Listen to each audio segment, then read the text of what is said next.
Hey, everybody, this is Scoots. I make a Sleep With Me podcast, and the stories here at Bedtime Stories from Sleep With Me are stories from our main show, Sleep With Me podcast. I only laugh because it's a lot of words. But if you really enjoy these bedtime stories from Sleep With Me, or if you're new, welcome, enjoy them. I hope you enjoy them. I hope they keep you company in the deep, dark night, help you fall asleep. But if you really enjoy these stories, the best ways to help them keep it coming is to try out a subscription on Sleep With Me Plus at sleepwithmepodcast.com/plus, or just let people know about bedtime stories from Sleep With Me. It's new. It's something we've never tested out before. And by sharing it, letting people know about it is a huge way to support it and to let other people know what you like about it. So I really appreciate it. And I'd love to hear from you. If you sign up for Sleep With Me Plus, even for a trial, I'll send you out a video and thanking you, and you can reply right to that video. Or you could always reach me through the contact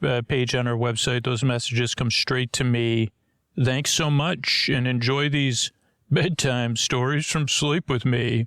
Friends beyond the binary, it's time for the podcaster who's trying to learn like the best. Like I had a joke, but I don't think it's funny or I said he was trying to learn his Eno from his Ono, but you say that's pretty obvious. Who would have to learn the difference between an Eno and an Ono? And I say, oh no, I got me. Like I could have done a joke with that. You say Eno. I say, oh no. And let's all slowly stop, barely pay attention to me so you can fall asleep. If you're confused, you're in the right place because it's time for Sleep With Me, the podcast that puts you to sleep. And these sponsors are what enable us to be here for you for free twice a week. So please check them out tomorrow when your hand hits the fridge, sleepwithmepodcast.com/sponsors. Hey, everybody, this is Scooter. I make a Sleep With Me podcast, and that's where these stories come from, bedtime stories from Sleep With Me. And I hope they help you fall asleep. If you enjoy these, let people know about the show. Just share it when you share stuff. Hey, I really like these bedtime stories from Sleep With Me. Or you could always support the show on Sleep With Me Plus. That's how we're able to do this. You could sign up at sleepwithmepodcast.com/plus. You could test out a trial even. But if you value the content we make on Sleep With Me and here at Bedtime Stories from Sleep With Me, it's the most powerful way to make sure they're here and available for you now and in the future. And you can always let me know about it. When you sign up for Sleep With Me Plus, I send you a thank you video. You can reply right to that video, or you could get me through the contact page on our website, right at sleepwithmepodcast.com. So thank you so much, and good night. Everybody, Scoots here, and I'm back with another Unboxing Magic episode. I wish I would have thought of that the first episode. I just thought of it now. And what does unboxing magic mean? These next ones I'll do over the next whatever year. These will be slowly leaked out. Oh boy, is it exciting! I found through what people would call a secondhand store. I don't think I found it. Here's the thing: if I found a raspberry beret, please remind me. Don't put it in your mouth. Whether I find it at a Well, I guess he didn't know. He was Prince. I'm talking about Prince right now. Talk about magic. In the song Raspberry Beret, Prince, I guess, was speculating because Prince said the kind you find she wore a raspberry beret. I think there was a video for it. I think it was a dreamy video, or these are my impressions. Oh, but what? I thought this was unboxing magic. What? If it's a Prince box set and you're unboxing it, you're unboxing magic, man. That in that song, Prince, that song was about, I don't know what it was about, but the part that got caught in my head that now I'm going off topic about, Prince was saying she wore a raspberry beret, the kind you find at a secondhand store. And then reminding us once again that the song's not about the secondhand store, Scoots. It's about her. She wore a raspberry beret. And I would say, I'm pretty sure the majority of reasonable people would say it's a raspberry colored beret, Scoots. And I'd say, okay, so it's not a beret. It's not a beret made of raspberries. That makes sense. Probably can't get that at a secondhand store anyway. And, I got mixed up again. Well, yeah, I mean, if you bought I guess you could say it was made from dried raspberries, even then. But I was thinking it could be a raspberry, you're right. We should just move on. This was the 80s when a lot of things were scented. They must have invented something in the 80s where you could make stuff smell like stuff that maybe didn't. Well, because of scratch and sniff stickers. That was a whole thing. They have it now. They have lip balms, the most, one of those things that smells like good stuff.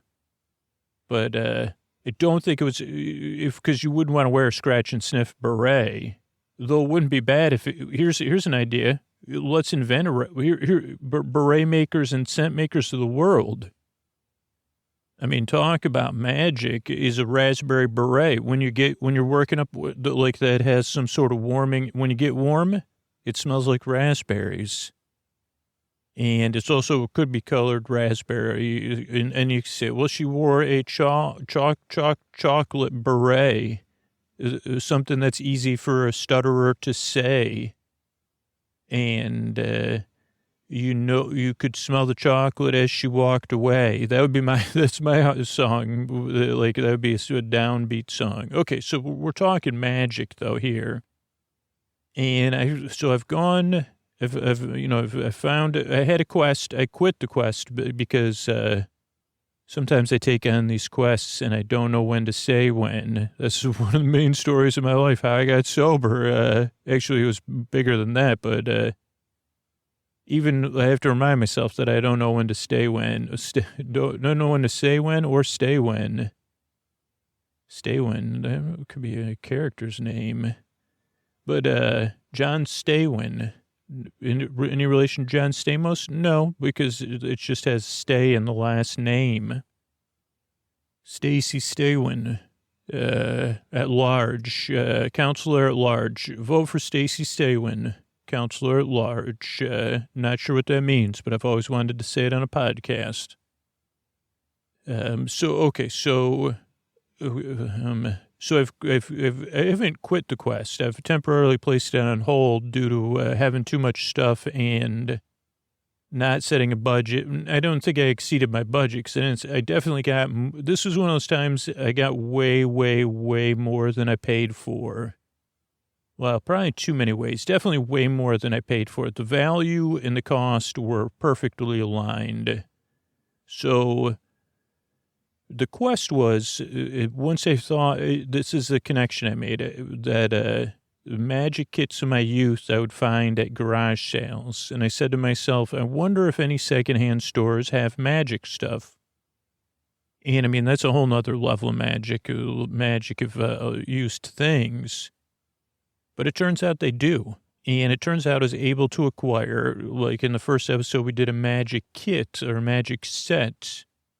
But I was also able to acquire a couple lots, LOTSs of magic stuff, where a certain organization, I guess they were either someone who was a magician, a person who collected magic tricks, or some visionary somewhere were reaping the benefits of a visionary. And I don't say that lightly. I do say it in the meaning of a person who has vision, like they were a visionary. Now, we don't know whom. This could be another podcast. This could be a good episode for some podcast I don't even know. Like, it used to be the Mystery Show. They could uncover it, but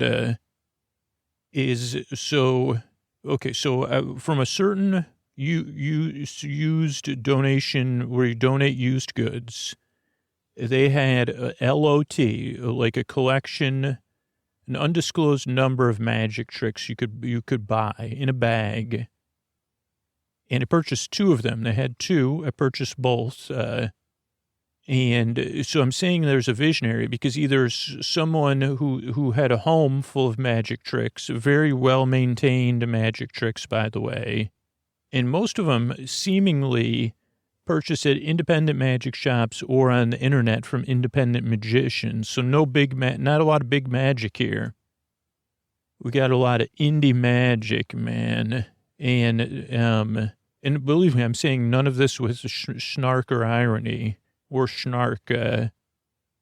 But someone had a vision, whether it's the person who donated it or someone worked at this, or it was a magic store that donated it, that went to the big retail farm in the sky, or it was someone that worked at this organization who said, hey, why don't we organize all these things together and then sell, because it's going to be tough to move this one trick.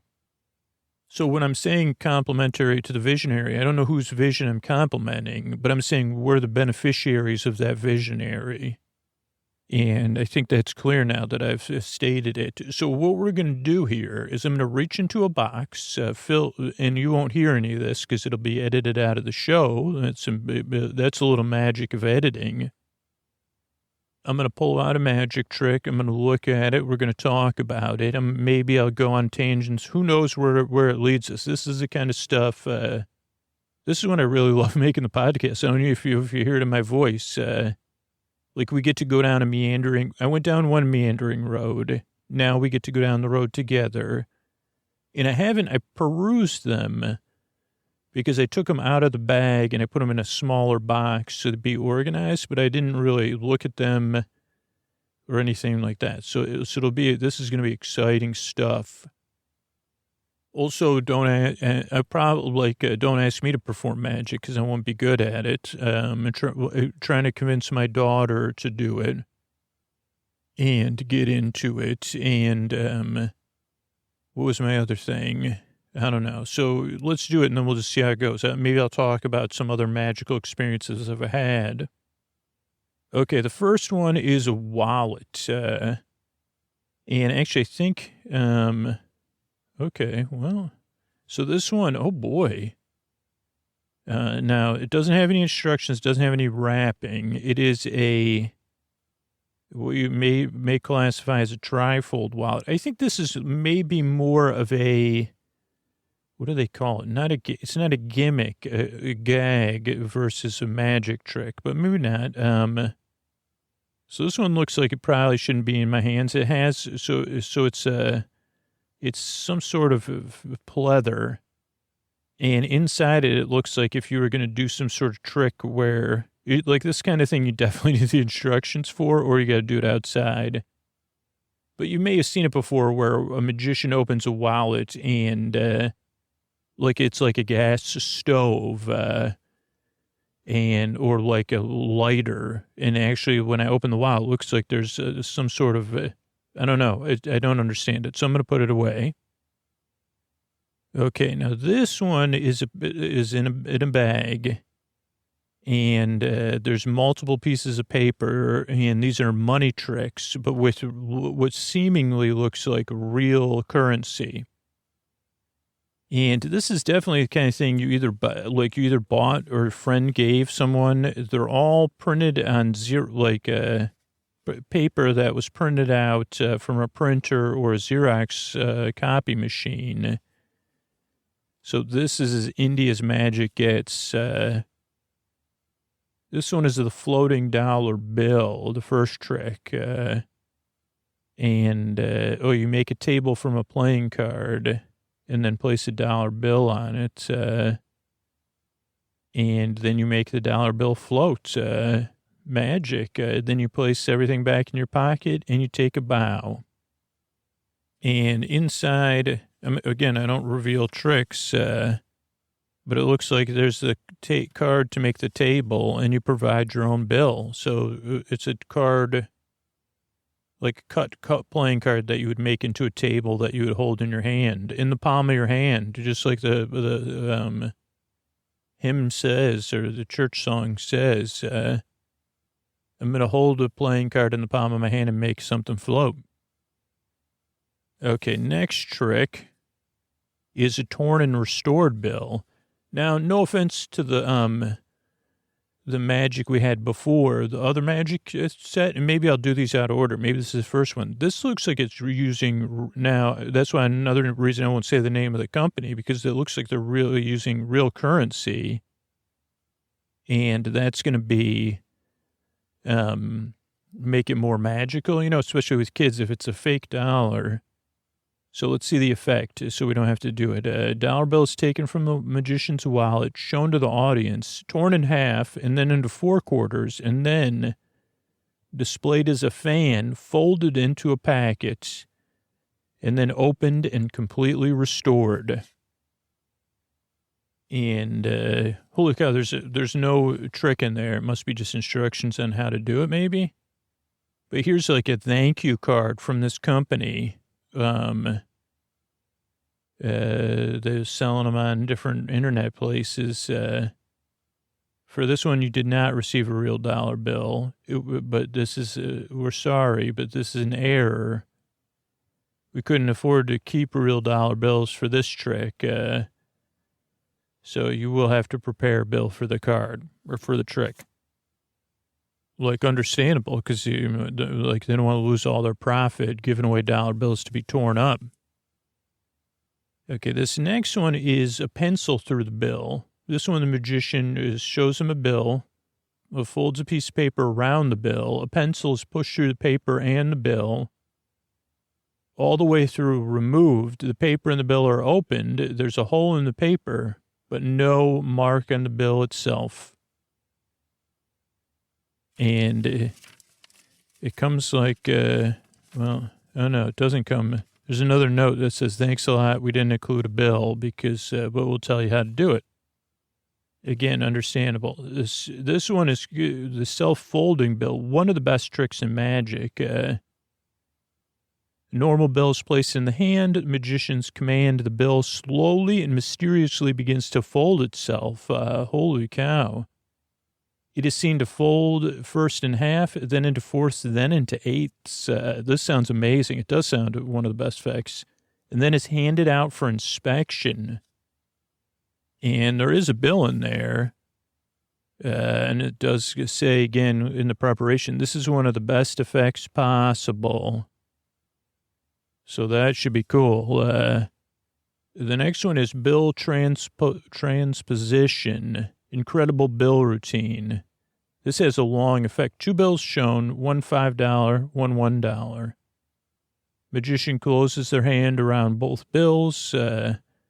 With left hand removes $1 bill. So close your eyes. Picture that. He does this very slowly, showing it fairly to the audience. Closes his hand around it.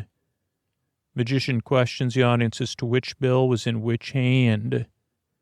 The spectators claim they saw the dollar bill in the left hand, and the dollar bill should still be in the right hand. But the magician opens their hands, showing the $5 bill in the left and the $1 in the right. The bills have switched places, but the same effect is shown again. This time, the bills begin in the spectator's hand. The magician removes the dollar bill from the spectator's closed hand, places it within his own, pretends to pluck the $5 bill. When both hands are open, the spectator now has the dollar bill. The magician has the $5 bill.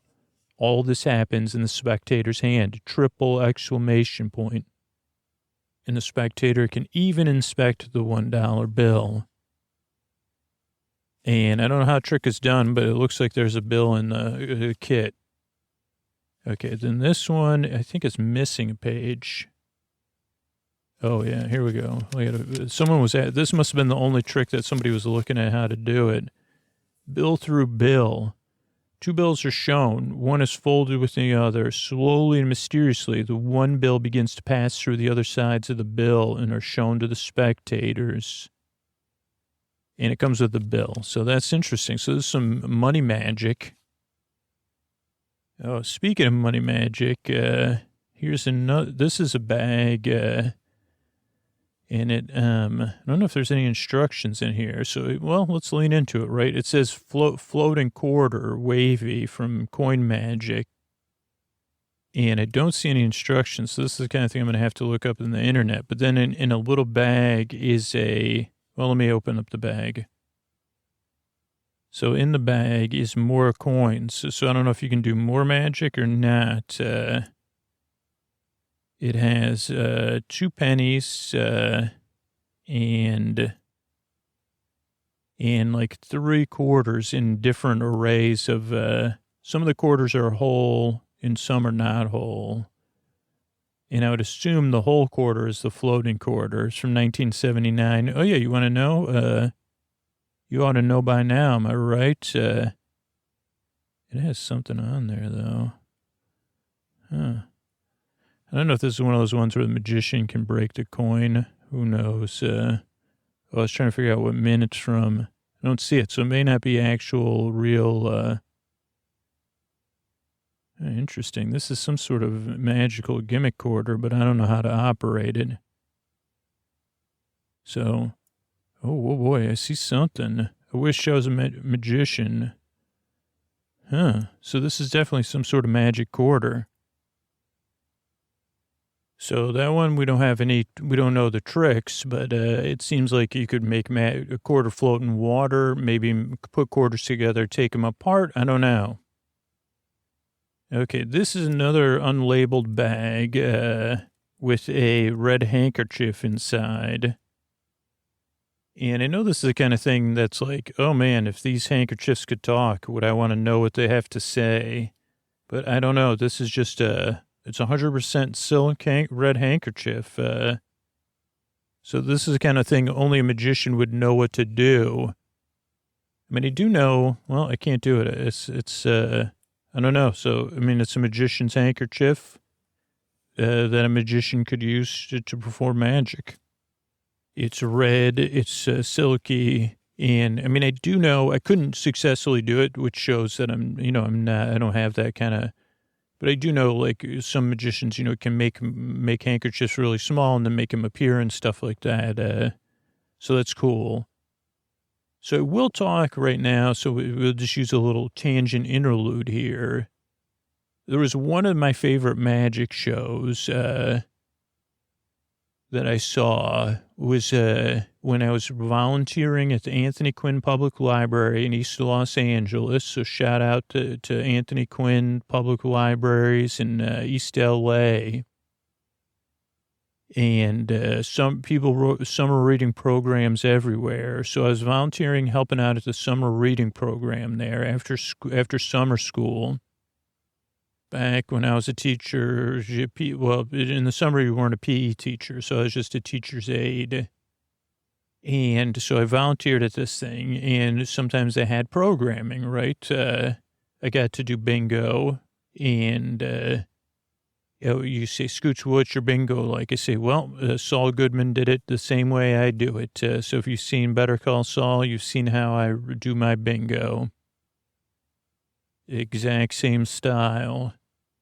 But so the one time the librarian said, okay, today we have this magic show and we have 2 magicians coming. And so this is LA. And if you live in LA, like the quality of programming you get in enthusiasm particularly is always going to be like, I think you just have much more variety to choose from, and at least the enthusiasm, even if the quality isn't as good. I talked about this before with like different assemblies we used to have at the school I worked at and how inspirational it was. But so I think just because so many people are like interested in performance and like have their hopes and their dreams, that you're always in for a good time. And this really turned out to be the case for this magic show because it was 2 youth, and I'd say youth because I guess I think I was like 21 or 22 years old and they were younger than me. So these were high school aged youth, maybe even younger. And one of they seemed to be best friends, and one of them was named Hawaiian Cam. And they had, my favorite part of the magic show, the kids loved it. It was what you would call like, they're better magicians than me. I mean, we could say that with as a definitive fact. And more importantly for public performance, they had fun, they had enthusiasm, and it seemed like they had joy in their hearts. Were they good magicians, even though they were better magicians than me? I would say probably not. But my favorite thing that they did was they took turns. And so they weren't a team. So maybe they were a team, but they were also like, and all youth appreciate this, like some parallel they weren't doing parallel magic play. But so what they would do is, when it was one of the other person's turn, so they had their little magician stage set up or stand, and they were using a lot of kit magic, which is fine because we're talking magic stuff right now. But what they would do, this is probably one of the, like other than cute animals, this was very cute. It was adorable. I would say it was adorable. One of them, when it wasn't their turn, they would just duck behind the stage. But it was literally like one of them was standing behind it too. And it was like barely the width of a human waist. But they would duck down like in a magical way. Not like they're disappearing, but they would disappear. And, all the kids were laughing and so it was great. It was one of the top highlights of my life. That when you look back and stuff, you're like, wow, I was lucky to be there for that one. And I also got to do bingo at some point. So that was, those are two, I didn't even realize I had to knock those things off my list, but I did. We got another one. This has a price tag on it. So we can assume that, and it comes in a bag with a hang. So this could have been from a magic shop. And it was $4.50. It's easy to do. And it says it's hilarious comedy magic. The incredible 3.5 of clubs trick. And what I can see is in one side, I'll pull out the instructions. There's one die and a couple cards. And actually a couple cards, and then it's only one sheet. This is really, really like, I don't know who I got to get in touch with. This could be like, it's just so interesting thinking about how the internet has affected magic probably in a positive way, making it more accessible. But I mean, I love magic shops, so I guess I am a little torn. But so this is, so it's been around a long time. It says it offers opportunity for great comedy magic. And this is printed on authentic bicycle stock. So effect 1, the magician states he has previously removed a card from the deck and placed it in his pocket. The spectator selects a card. The magician removes the card from his pocket and wagers it is the same suit in exactly 1/2 the value of the spectator's card. And the spectator's card is a 7 of clubs. Not to worry, the magician reveals a 3.5 of clubs. Interesting. And then effect 2. This method is based on a fact called Miko by Milt Court. One of 6 cards face down on the table is selected by a spectator. The spectator rolls a dice and totals the top and bottom numbers. The magician states that the selected card is exactly 1/2 the total of the die. The die totals 7. The selection is the 3.5 of clubs. And it comes with, okay, so I found the card as a 3.5 of clubs card. So it's kind of, I still don't get it because I don't know how it works, but sounds interesting, huh?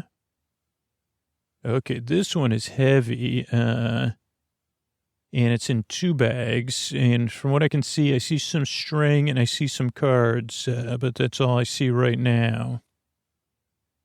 Okay, so inside bag 1, this is its own lot of magic, I think. We have extra string in one bag. Then more string, which looks like it has been used for magic, and then some playing cards, and they're also bicycle playing cards. And then the instructions folded up. And now we're getting to history because this looks like it was written on a typewriter and photocopied.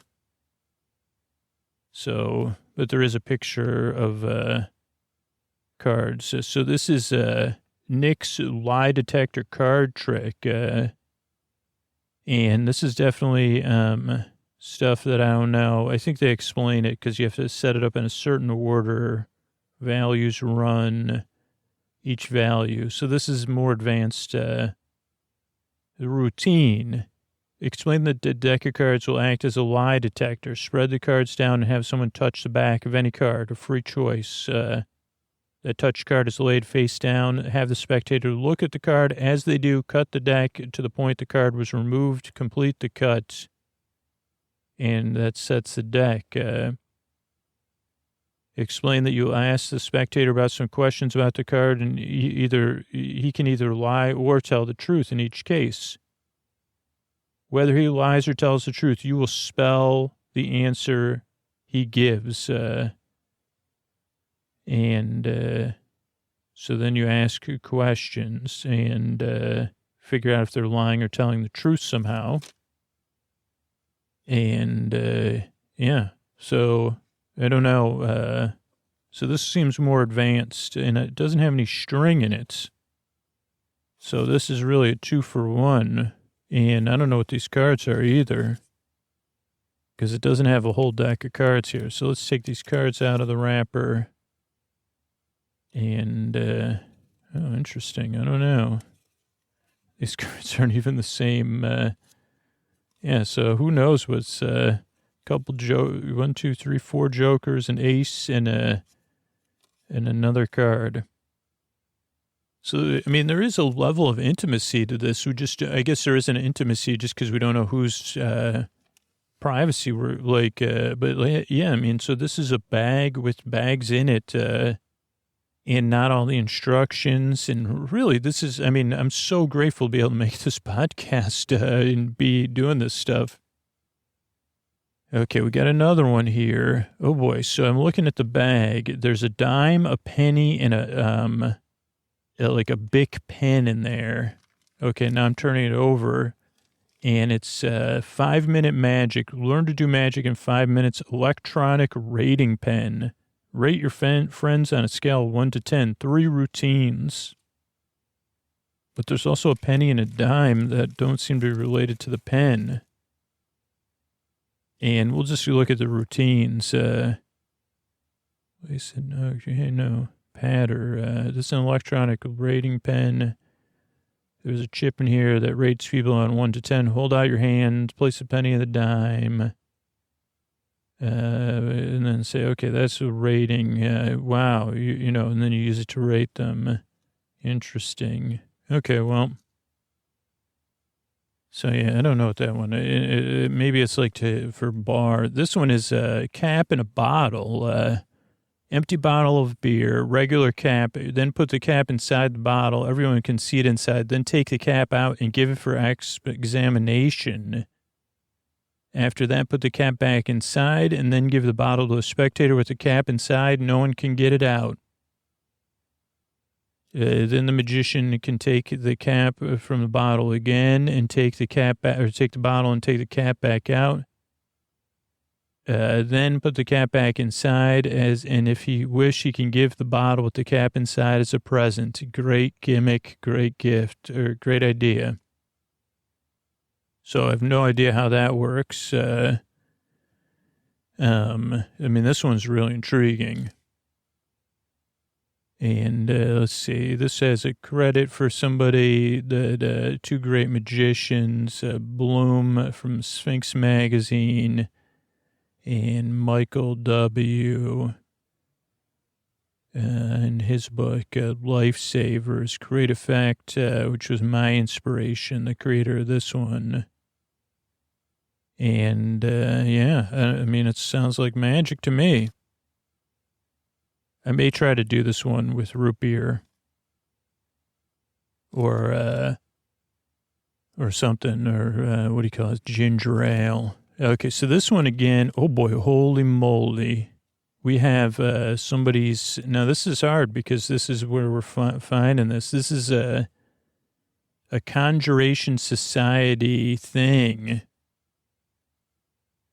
It says, thank you for your order. They ordered on the internet. And it gets definitely ordered on the internet like back in the day because the websites and stuff were interesting. But let's take a look. Oh, no, this is, so it's be it known that John Doe is recognized in the society as a member with all rights, given this 8th day of May, 1790. Pretty cool. Oh, you can get a free membership. Oh, the above certificate is all in fun, composed in Microsoft Word. Oh, so you can get a free certificate if you want. Okay, and this one, oh boy, it's like 3 pamphlets, one of which is a bonus, and one is 7 easy classics of magic, how to read minds, and 102 easy magic tricks. And the 102 easy magic tricks, a lot of the things is looks like what do you call it? A lot of it looks like the kind of cartoons you'd see in a comic book or whatever. And it just has a bunch of little tiny, simple magic tricks. How to read minds. Read mine. It's going off topic. Let's see. Oh, it doesn't have any, I don't know if it actually has tricks. Interesting. So you'd have to read through this to figure, to get to your thing. And then this one is Secret 7 Select Magic, Torn and Restored Napkin. This one was printed in 1996. Penetrating Paper Balls, a dollar bill from the air. This is a very good opening trick. Surprises the audience. And being a trick with money interests everyone. And cool. Floating paper ball. This is trying to figure out I can't really read it because it doesn't want to I'm not spoiling any tricks here. Swirling handkerchief. Shirt pulling stunt. This is one of those grand perennial comic magic stunts that baffles the audience. Las Vegas, Atlantic City. This has been done on TV. And the Lazy Magician's card trick. So those are some of the ones that came in this group of tricks. Then this one is called Glass Box Penetration. And let's see, the effect. A toothpick seemingly penetrates a matchbox, which is later shown to contain a solid block of glass. And this person says, Jesus, I was invited to go to this one magic thing. I developed the matchbox presentation effect a la glass because I needed a magician fooler. Knowing I was performing in front of an audience, I was expecting the brass block. I knew the heat would be on. So I think this is just I don't think this is any, I don't know. So this is just a yellow piece of paper. There is like a red thing, but it's like that I found loose in the box. But I don't think they're related. Color changing rope, easy to do. A rope changes instantly in color from white to red. And that's it. Color changing rope. Flashy magic. This is another one printed, $10 from one company. Hunter's Monty.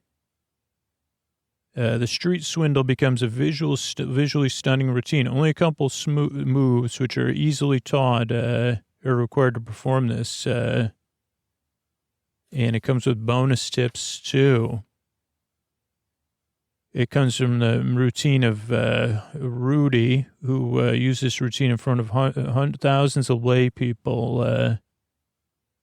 Cocktail parties, table hopping. Paying public loves this routine. Let's hope you'll get as much out of it. I want to see the... So it doesn't have anything without me revealing it, but it sounds cool. Out of all the tricks, it's like, oh, that one I might try. Now, this one has the thing of playing cards, a picture frame, and then the instructions in this bag. So this could be anything. Okay, this is a mind-reading picture frame. The effect, a magician displays an ordinary empty picture frame and explains that they can read minds. They cover it with cloth, and the spectator chooses a card from the deck. The cards return to the deck. The deck is put away. The magician tries to guess the value of the chosen card, but fails. He then whisks away the cloth covering the frame, and the card is seen in the frame behind the glass. The magician looks into the frame and then guesses the card. So interesting. Okay, here's another one. This one's called Floating Match. And in the bag is the instructions and some playing cards, it looks like. So let's see if they're one trick or two. Okay, so the playing cards are in some cellophane. And floating match, the effect. This fantastic effect in which the magician holds a playing card and places a matchstick on top of it. He gives some magical passes, and slowly and eerily, the matchstick floats above the card. Another card is passed under the floating stick to prove it has no connection with the card. The stick is commanded to descend, and it does slowly come down and rest, and then it's returned to the astonished spectator. Wow, so that's cool. You may be asking yourself, Scoots, how are these done? I say, I don't know. I don't really, even if I knew, I would have already forgot. It's a miracle making a sleep podcast. Okay, I don't know if this one has instructions. This one has a piece of paper, 2 keys, and some string on there, and the paper has something written on there, but this may be, like, maybe someone's performing magic on me even as we speak. Yeah. This is like a key to a Regal Cinema. It says, I'm not kidding. It says Regal Cinema, and there's 2 keys in here with string. Is it magic? Getting into a Regal Cinema would be magic. Okay, I found another one here. It's a plastic bag with some sort of billfold and instructions. And this one's called The Wave. Congrats on your purchase of the wave. What is a wave? 4 blank face cards are shown by the magician. The spectator selects in their mind a jack, for example, the jack of hearts. The magician spreads the 4 blank cards, and then one of them magically becomes jack. Then the other cards are turned over, and they have changed too. So some sort of magic trick with a bunch of cards. Yeah, interesting. Okay, this one was $3, and it just has instructions in a baggie.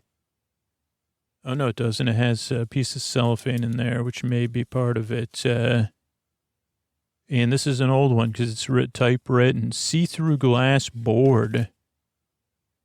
See-through glass board. 3 cards. Let the audience choose one of the cards. The magician takes out one transparent, I don't know. This might be mixed in the box somewhere, but I don't want to accidentally spoil the trick.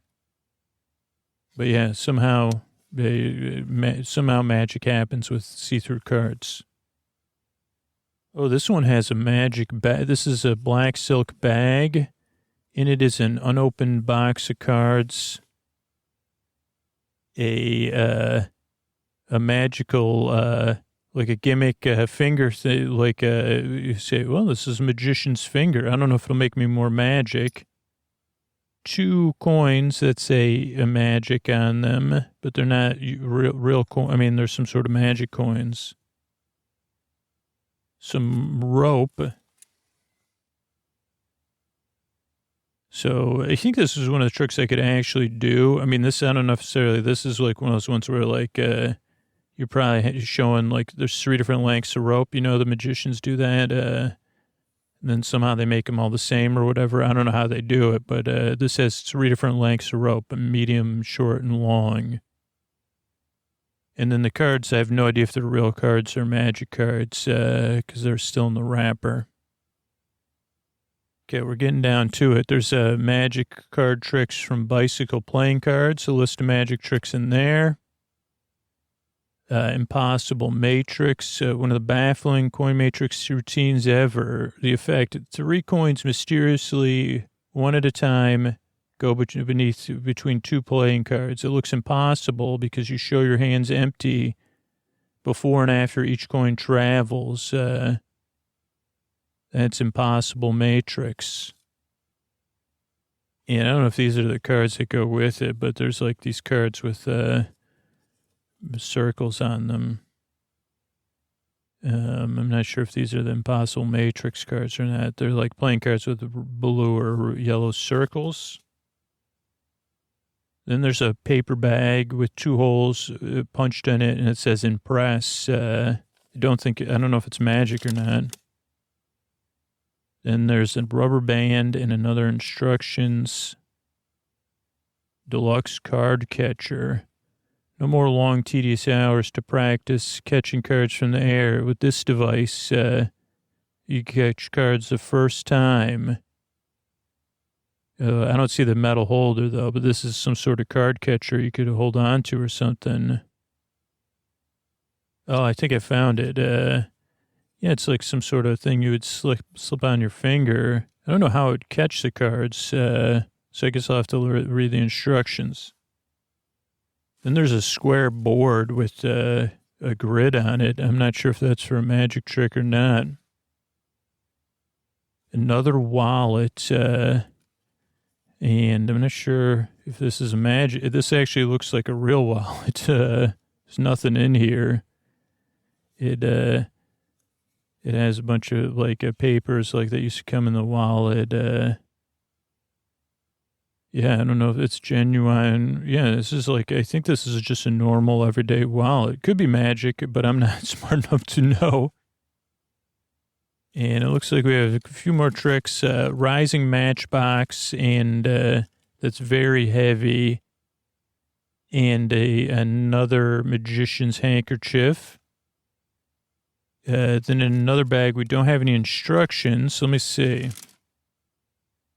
So, yeah, I'll have to look. This has a fake $5 bill and a box of cigarettes with what looks like a real cigarette. Yeah, real cigarette inside there. And then one more trick, but this is another one that probably goes to something else. It's 1 card, and it has some string, and that's it. And a piece of blue tack. And then for later perusal, we have a lot of decks of cards. I'll just count them. 1, 2, 3, 4, 5, 6, 7, 8, 9, 10, 11, 12, 13, 14, 15 different magic card decks that maybe we could cover at another point. But on behalf of all the magicians, I mean, I love magic. Even though this was to put you to sleep, it's just me going through magic tricks without any reveals. Other than my own ability to be here keeping you company. This is what you'd call me for if you were paying me what I would charge, which is a lot. I'd just say, okay, let me go through I got a box of magic tricks here. I could go through them for you. So yeah, it really is magic. The magic is the gift you give me of me being able to talk while you get some rest or you feel lonely to go through this kind of stuff. Cause this is like, I get to do what I love, and help you, at the same time. What an honor. Thanks and good night. All right, I want to thank everybody who just supported the show recently on Patreon. Fiona, Diane, and Melissa, thank you. Thanks, and good night. Tim, Mackenzie, and Bird, thank you. Thanks, and good night.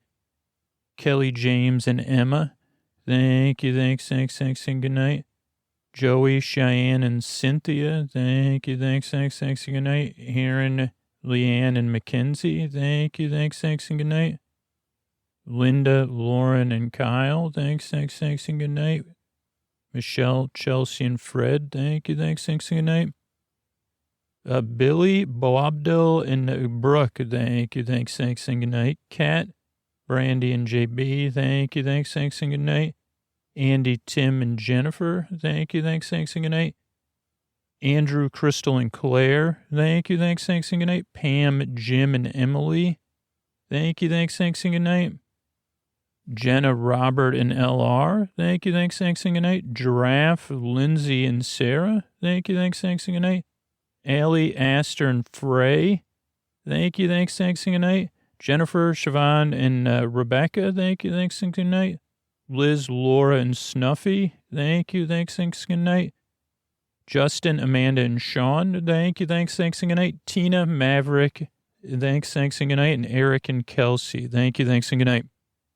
Without the people that support the show directly by membership, like on Patreon, the show would not exist at all. So that's really one of the main reasons I take the time to thank the patrons and the people who supported the show or support our sponsors. That's really how we're able to be here for you twice a week for free.